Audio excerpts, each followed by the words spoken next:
Баршаңызға қайырлы күн достар. Бүгін сіздермен бірге Бекзат каналыма қош келдіңіздер. Бүгін мен үй жағдайындағы жүгеріні қалай тез дайындау керектігімен бөлісетін боламын. Ол үшін видеоны соңына дейін қараңыздар. Мінекей таза ыдысымызға жүгерінің барлығын жуып тазалап осылай салып аламыз. Одан кейін осының үстіне қазір мен ас қасықты толтырмай тұзды салатын боламын. Одан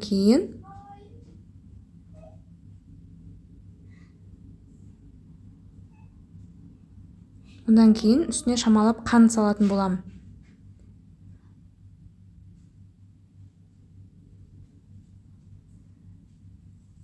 Енді осының үстіне қайнап тұрған чайнектегі суымызды осылай құятын боламын.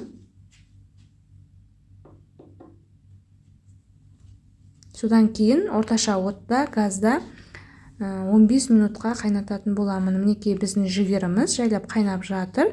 Осылай 15 минут қайнатамын, одан артық қайнатпаймын. Мінекей видеодағыдай көріп тұрғандарыңыздай өте қатты қайнап жатыр. Мінекей біздің жүгеріміз дайын болды. 15 минут қайнады және де жұмсақ болып пісті. Менің рецептім сіздерге ұнап жатса, осы рецептпен жасап көріңіздер. Керемет дәмді болып шықты. Және де менің балдарыма өте қатты ұнады.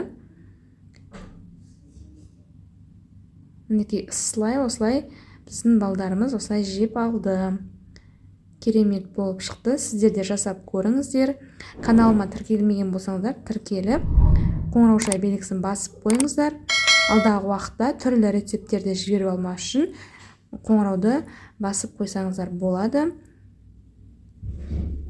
Және де келесі видеода кездескенше сау болыңыздар, ас болсын.